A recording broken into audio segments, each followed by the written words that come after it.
आपको पता है कुंभकर्ण ने जागने के बाद कहा रावण क्या हुआ? बोले भैया मैं सीता को चुरा कर ले आया हूं, राम से युद्ध करना है। तब डांटा कुंभकर्ण ने कि जानता नहीं है ये सीता साक्षात जगत जननी जगदम्बा है। डांटा। रावण बोला मन में कि जानता तो मैं भी हूं, पर तुम सोते सोते बैकुंठ पाओगे क्या? जाओ मेरा राम के हाथ, तुम्हारी उद्धार के लिए तो चुराया हूं। आखिरी में मेघनाथ को भी पता चल गया। मेघनाथ आया भागा भागा युद्ध छोड़ के, पिताश्री पिताश्री क्या हुआ? ये राम लक्ष्मण जानते नहीं, ये भगवान है। मैंने ब्रह्मास्त्र चलाया, ब्रह्मास्त्र प्रणाम करके लक्ष्मण को आ गया। मैंने सुदर्शनास्त्र चलाया, सुदर्शनास्त्र प्रणाम करके।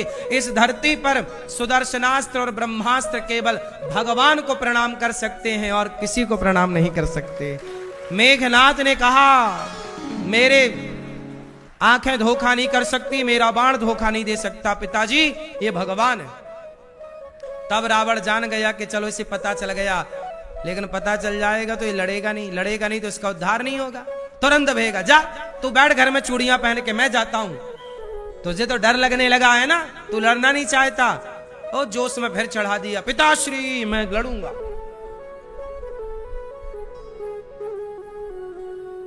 सच्चाई जब राम जी ने, जब लक्ष्मण जी ने मेघनाथ को मारा, आपको पता है मेघनाथ बहुत बड़ा पिता का भक्त था। मेघनाथ बहुत बलवान था और मेघनाथ पिता का भक्त था। मेघनाथ जान गया कि ये भगवान है, चाहता तो ना लड़ता। राम की शरण में चाचा गया है ना विभीषण, मेघनाथ के चाचा है ना विभीषण, शरण में गया है। ये भी चला जाता कि मैं जाऊंगा तो मुझे भी आधी लंका मिल जाएगी, लेकिन नहीं, उसने अपने बाप का साथ नहीं छोड़ा।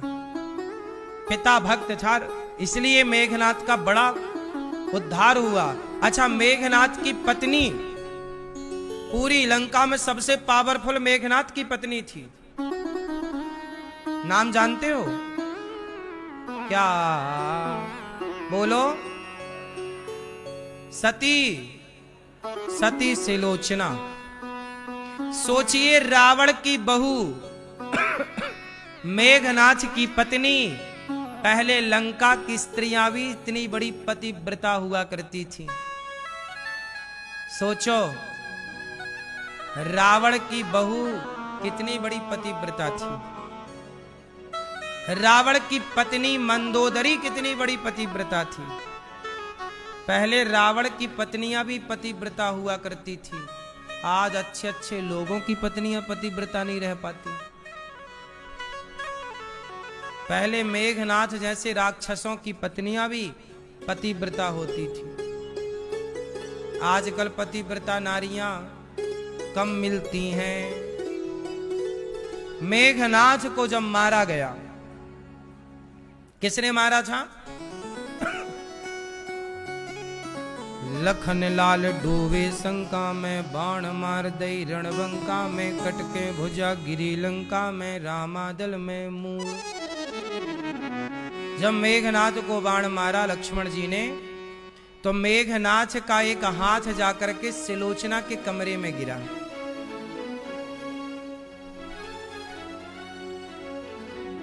एक हाथ जाके मेघनाथ का रावण के सभा में गिरा। रावण को कन्फर्म हो गया कि मेघनाथ मर गया। पर जब सिलोचना के हाथ में, जब सिलोचना के पास पति का, अच्छा कहते हैं सिलोचना और लक्ष्मण जी की पत्नी उर्मिला, आपको पता है लक्ष्मण जी का विवाह पहले सिलोचना जी के साथ ही होने वाला था। लक्ष्मण जी का विवाह किसके साथ होने वाला था? चलो बताओ, लक्ष्मण जी किसके अवतार हैं? नांग के अवतार हैं, और नांगों की बेटी सिलोचना है। एक नांगराज हैं, वासुकी उनका नाम है। सिलोचना के पिता का नाम क्या है? वासुकी। तब वासुकी ने सिलोचना को ब्याह दिया। ये नांगों की बेटी है, तो नांगों के विवाह तो नांगों के साथ होता है। और नांग के तो लक्ष्मण जी हैं, शेष नांग। एक बार मेघनाथ ने एक बार नांग लोक में जाइसने उत्पात किया, तब वासुकी ने सिलोचना को ब्याह दिया। इसी के सत पर है यह जीवित मेघनाथ बलवान, सुन लीजिए स्वामी गुप्त कथा का ज्ञान। एक बार नाग लोक में इसने उत्पात मचाया, किसने? मेघनाथ ने। बंदी बना लिया सबको। तब वासुकी ने अपनी बेटी का विवाह कर दिया। सिलोचना बहुत बड़ी पतिव्रता है। उर्मिला माता जितनी बड़ी उतनी बड़ी सिलोचना। दोनों का पातिव्रत एक सा, लेकिन फर्क इतना है कि उर्मिला के पति लक्ष्मण जी राम के साथ खड़े हैं और सिलोचना के पति मेघनाथ रावण के साथ खड़े हैं। जब आप अधर्म के साथ खड़े हो जाते हैं तो आप कितनी भी शक्तिशाली हो, नाश तो होगा। शक्तियां तब बढ़ती हैं जब आप सच के साथ खड़े होते हैं, और शक्तियां तब माइनस हो जाती हैं जब आप गलत के साथ खड़े हो जाते हैं। कहते ना, दानवीर कर्ण भी तो बड़े शक्तिशाली थे। दानवीर कर्ण भी तो बहुत बड़े शक्तिशाली थे, लेकिन वो गलत दुर्योधन के साथ खड़े हो गए, इसलिए उन्हें मरना पड़ा। वरना वो जन्म लिए थे तो कवच कुंडल पहन के ही आए थे कर्ण, उन्हें कोई मार नहीं सकता था। लेकिन जब आप गलत के साथ खड़े होते हैं तो फिर आपको मरना पड़ता है। इसलिए साहब याद रखिएगा, गलत व्यक्ति के साथ ना खड़े हो जाइएगा। साथ सदा धर्म का दीजिए, साथ कभी अधर्म का मत दीजिए। तुम्हारा बेटा भी अधर्म के साथ हो, तुम्हारा मित्र तुम्हारा भाई भी अधर्म के साथ हो, तो उसका साथ मत दीजिए। मेघनाथ बहुत बड़ा पिता का भक्त था। जब मेघनाथ मरा और उसका हाथ सिलोचना के कमरे में गया तो मरे हुए मेघनाथ के कटे हुए उस हाथ ने सिलोचना के लिए कुछ लिखा। सिलोचना, मैं जा रहा हूं तुम्हें छोड़कर। सिलोचना ने अपने पति का हाथ उठाया, ससुर के पास रावण के यहां से दूसरा हाथ लिया और सीधी सिलोचना राम जी के पास चली। पता है आपको, जब रामानंद सागर जी ने रामायण बनाई तो उस रामायण में सिलोचना के सती होने का भी पूरा किरदार था, लेकिन वो चैप्टर हटा दिया गया था। पता है आपको ये बात? सती सिलोचना का सती होना ये भी रामायण सीरियल का एक हिस्सा था, शूट हुआ था, ये पूरी फिल्माया गया था, पर टीवी पर दिखा नहीं। क्यों? इस पूरे को हटा दिया गया था। क्यों? कहीं सिलोचना के सती होने से समाज की स्त्रियां भी कहीं सती ना होने लग जाएं, इसलिए इस डर से वो चैप्टर हटा दिया गया था। मेघनाथ जब मरा तो सिलोचना अपने पति के पास आई। मेघनाथ का शरीर पड़ा हुआ था। पति, सिलोचना ने चिता तैयार की, चिता पे पति को रखा और सिर को रखा। राम से मांगने गई, राम मेरे पति का सिर दे दो। सा सम्मान राम सिर लाकर देते हैं। चिता पर सजाया, चिता सजी, पति को रखा मेघनाथ को, और सिलोचना चिता पर पति का सिर गोद में रख करके बैठ गई। तब बंदर भालुओं ने थोड़ा मजाक कर लिया, अरे बड़ी राक्षस की पत्नी बड़ी सती बन रही है, तू सच्ची पतिव्रता है तो मेघनाथ मर गया तो उसके कटे हुए सिर को जरा हंसा कर दिखा दे तो मानेंगे कि तू बड़ी पतिव्रता है। ऐसा बोल दिया। राम को पता लगा कि बंदरों ने मजाक कर लिया। सिलोचना के पातिव्रत धर्म की परीक्षा ले ली।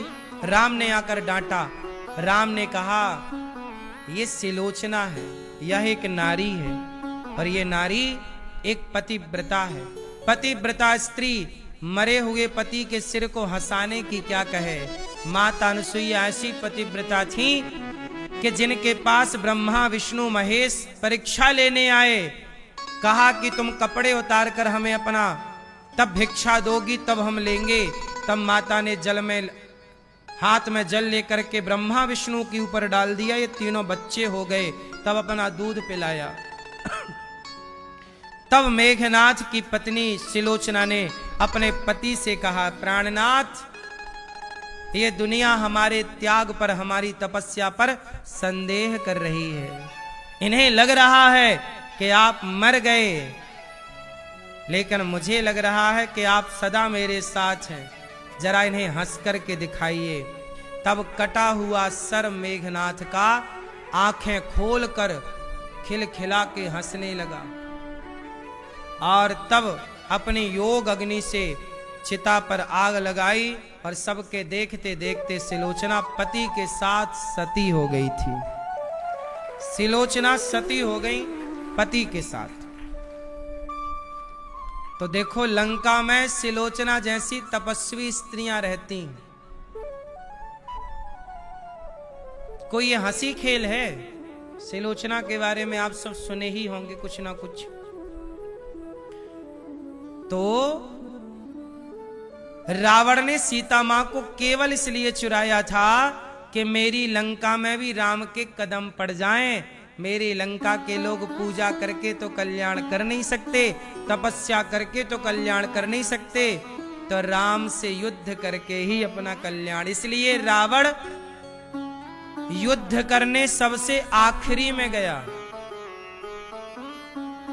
सबसे पहले सबको भेजता रहा, सब सारे बच्चों को भेज दिया। एक आध तो बचा लेता, नहीं, पहले जाओ सब।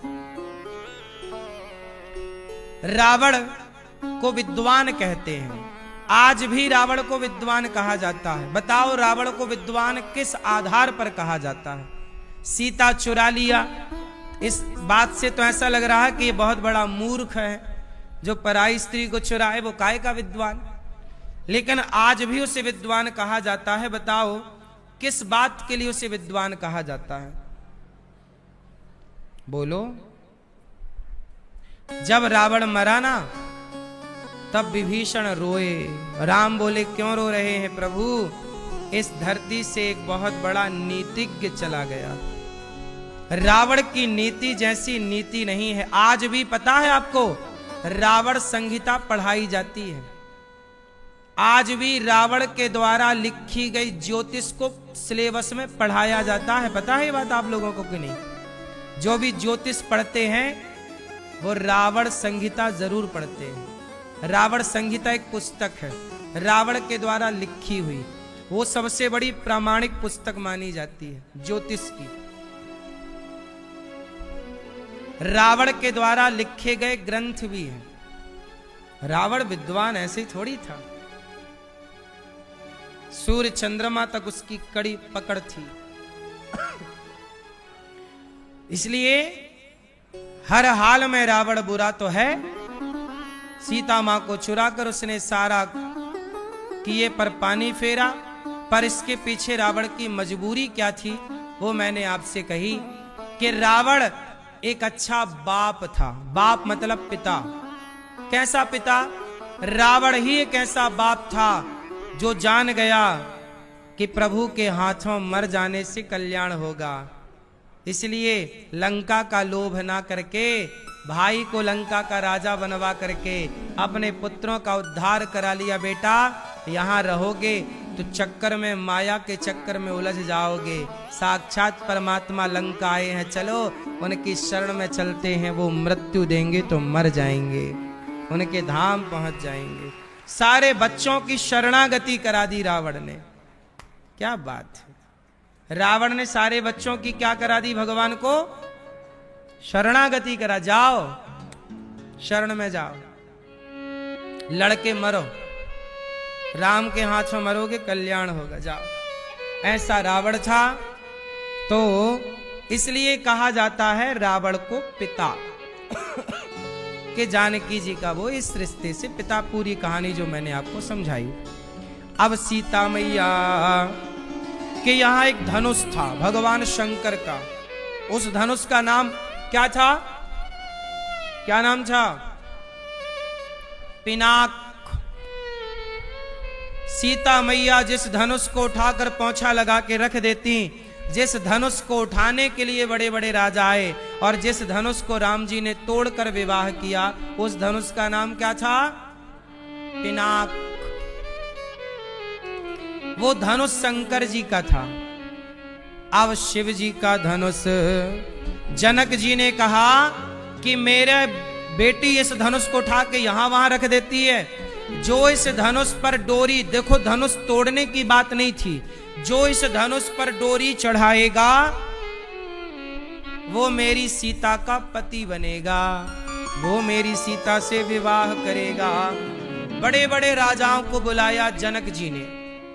अच्छा, जनक जी ने सीता स्वयंवर में बड़े बड़े राजाओं को बुलाया, पर आपको पता है जनक जी ने सबको बुलाया था, पर दशरथ जी को नहीं बुलाया और दशरथ जी के बेटों को नहीं बुलाया। आपको पता है राम जी जनकपुर जो गए थे ना, ये बिना बुलाए गए थे, बिना बुलाए। बोले राम का बुलावा नहीं था, विश्वामित्र जी का बुलावा था। तो विश्वामित्र जी के समय, विश्वामित्र जी के उस समय राम लक्ष्मण थे, तो विश्वामित्र जी बोले कि हमारा तो बुलावा निमंत्रण है, आप चलोगे राम? हाँ गुरुजी चलेंगे, चलो देखेंगे, मेला देखेंगे। अब सवाल आप लोग करो कि दशरथ जी के यहां जनक जी ने निमंत्रण क्यों नहीं दिया? इसकी भी एक कथा है निमंत्रण ना देने की। सुनो, जनक जी ने दशरथ जी को सीता स्वयंवर का निमंत्रण नहीं दिया, ये बात आपको पता है कि नहीं? नहीं दिया। सवाल खड़ा हुआ क्यों नहीं दिया, तो कथा सुनो पूरी। एक समय की बात है, एक बार जब जनक जी अपने बगीचे में बैठकर गर्मियों के समय पर कीर्तन भजन में डूबे थे, तभी क्या हुआ,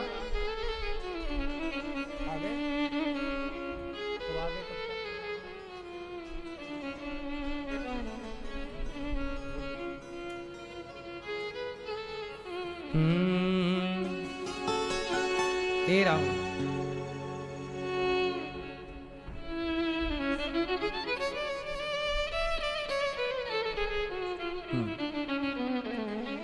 तो जनक जी एक दिन बगीचे में बैठे थे और तभी क्या हुआ कि उनके यहां पे कोई संत आए।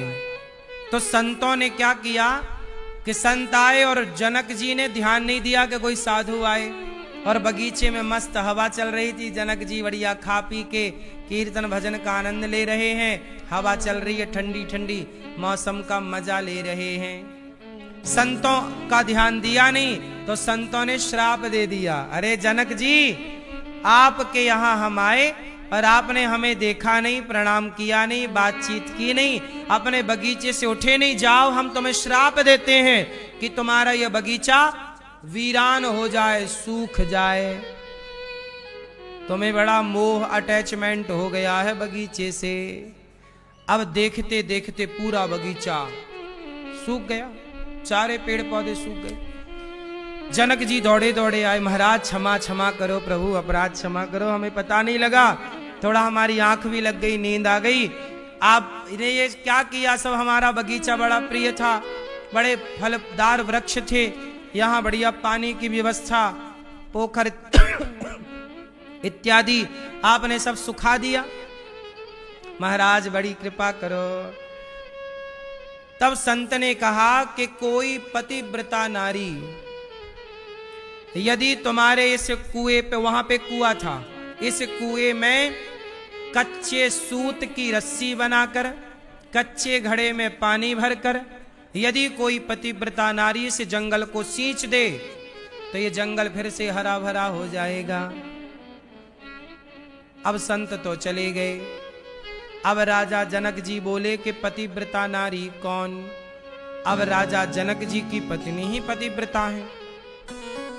बोले देवी आप, उनको बड़ा संकोच हुआ, महाराज हमें ना करो, किसी और पतिव्रता। पूरे नगर में डिंडोरा पिटवाया कि जो पतिव्रता नारी हो वो आगे आए।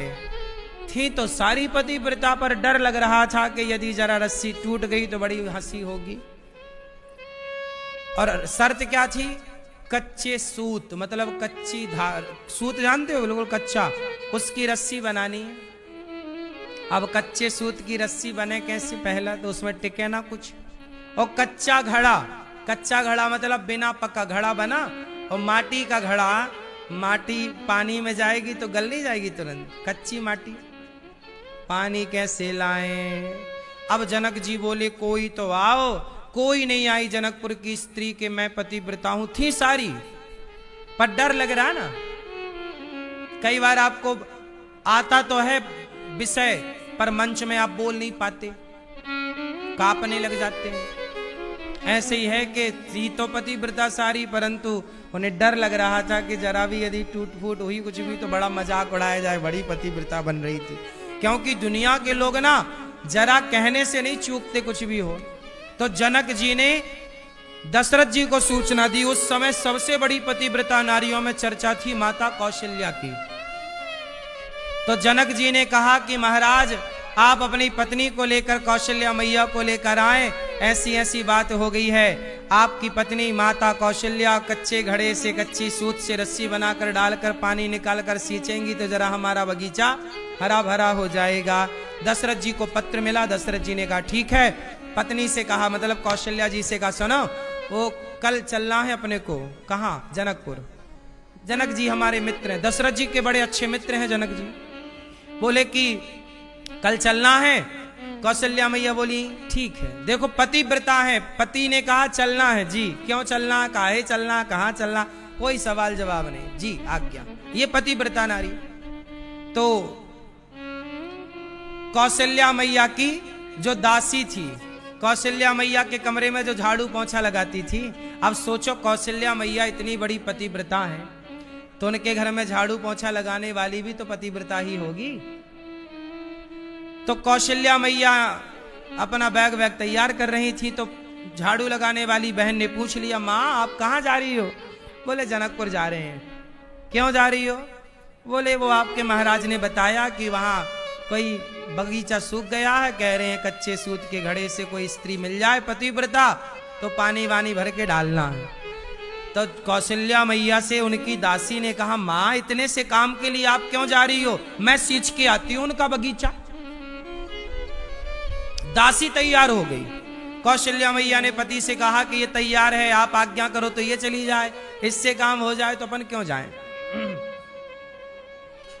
दशरथ जी बोले तुम कर लोगी? हाँ हाँ महाराज आप आज्ञा करो। ले भैया, दशरथ जी ने पूरी साज सज्जा के साथ सैनिकों को तैयार किया, जाओ हमारी दासी को साथ सम्मान लेके जाओ और जनक जी का पूरा बगीचा हरा भरा करवाओ, जाओ। अब दासी बैठी रथ में और टब्बक चब्बक चब्बक चब्बक चला घोड़ा और रथ चला। जनक जी को लगा कि कौशल्या जी आ रही है और पूरे नगर में साज सज्जा जनक जी ने की, ढोल नगाड़ा। वो दासी बड़ी सुंदर, अब कौशल्या मैया की दासी है, बहुत सुंदर थी। जनक जी को लगा यही कौशल्या मैया, माँ आपकी जय हो। दासी बोली काहे की माँ? मैं तो माँ की दासी हूं। माँ नहीं आई। मैया को बोला हमने कि हमारी होते हुए आपको काहे को जाना, छोटे मोटे काम हम ही निपटा के आते हैं, कोई बड़ा काम हो तो बताओ। जनक जी ने कहा ये बहुत बड़ा काम है। अरे ये कोई बड़ा काम नहीं है, लाओ कहां तुम्हारा कुआं, कहां तुम्हारा सूखा बगीचा। वो दासी तो थी चंटो माई, वो तुरंत रथ से उतरी, कहां तुम्हारा बगीचा? ये रहा। तुरंत रथ से उतरी। महाराज कच्चा सूत पड़ा था, कच्चा सूत की रस्सी बनाई, घड़ा में बांधा और कस के बांधा। बोली ए सूत और ये घड़ा सुन, यदि मैं सच्ची पतिव्रता हूं तो तुम ना गलना घड़ा, ना सूत तुम टूटना, तुम टूट गए तो मैं तुझे तोड़ दूंगी। यदि मैं सच्ची पतिव्रता हूं तो टूटना नहीं चाहिए। ले भैया, वो सब खड़े टुकुर टुकुर के, कब टूटे कब हम हंसे। पर और जनक जी को लगा हे भगवान, दशरथ जी भी अच्छे, बुलाया था रानी को, भेजा नौकरानी दासी। लेकिन वो महारानी कम थोड़ी है, कौशल्या मैया की दासी है, कोई अरे गहरे थोड़ी कौशल्या मैया। ये दासियां भी कम, ये दासी कौन है सुनो ना। जब राम को आपके घर में जो आपकी काम वाली बाई होती, वो भी तो आपके बच्चे को गोद में लेती है, तो क्या राम को इस दासी ने ना खिलाया होगा? सदा थोड़ी कौशल्या मैया खिलाती रही होंगी, इसने भी तो अपना दूध पिलाया होगा। घर में जो मौसी होती है, गांव की महिलाएं होती हैं, वो भी तो अपना दूध पिला देती हैं। कई बार बच्चा रोए तो अपने ही मुंह अपने ही दूध पिला देती हैं। ले भैया बोलो हाँ, भले दूध, बच्चा रोए तो बूढ़ी बूढ़ी अम्मा अपना दूध पिला देती हैं, भले दूध ना निकले चुप तो रहेगा। बोलो हाँ, तो इसने भी तो अपना दूध पिलाया ही होगा ना राम को। दासी कौशल्या की है, जब अंग की संग की दासी है, तो राम के कपड़े धुलना, राम को थापक देना, सुलाना, ये सब सामान्य तो नहीं है ना। उस नगर में, उस जगह पर दासी बनकर भी आना, ये कोई सामान्य तो रही ना होगी, ये भी तो कोई अवतार लेके आई होगी, क्योंकि ये सब सेवाएं थोड़ी ऐसे मिल जाती हैं। तो अब जनक जी ने पूरी व्यवस्था की, उसने सूत बांधा और डाला, पानी निकाला, रस्सी खिंचा चला रहा घड़ा, काय को गले टूट नहीं रहा है, सब देख रहे हैं, टुकुर टुकुर टुकुर टुकुर, और घड़ा से निकाला, अब निकाल करके उसने पूरे बगीचे में पानी का सिंचन किया, और जहां जहां पानी डालती जाए वो सूखा पेड़ हरा भरा होता जाए। देखते देखते पूरा उनका बगीचा हरा हो गया। जनक जी ने प्रणाम किया, जय हो मैया। सब नतमस्तक हुए कि भाई है तो सामान्य महिला थोड़ी है, और रथ पर बिठाया, उसको खवा पिवा के दान दक्षिणा देकर विदा किया। अब तब से लेकर जनक जी ने सोचा कि मैं यदि अपनी सीता बेटी के ब्याह में दशरथ जी को निमंत्रण भेजूंगी, तो दशरथ जी अपने राजकुमार ना भेजेंगे, कोई दास वास भेज देंगे, तो मेरी बेटी का ब्याह दास से हो जाएगा, इसलिए नहीं बुलाया। बोले हम अपनी बेटी के ब्याह में तुम्हें नहीं बुलाएंगे। इसलिए जनक जी ने दशरथ जी को निमंत्रण ही नहीं दिया सीता मैया के ब्याह का। कहने के यहां बुलाओ, किसी को भेजते हैं, कोई रानी को बुलाओ तो नौकरानी भेज देते हैं, और हमने अपनी बेटी का ब्याह कराया और कहीं इन्होंने किसी नौकर चाकर को भेज दिया, तो फिर हमारी बेटी नौकर चाकर से ब्याही जाएगी क्या? इसलिए वो तो संयोग से निमंत्रण गया।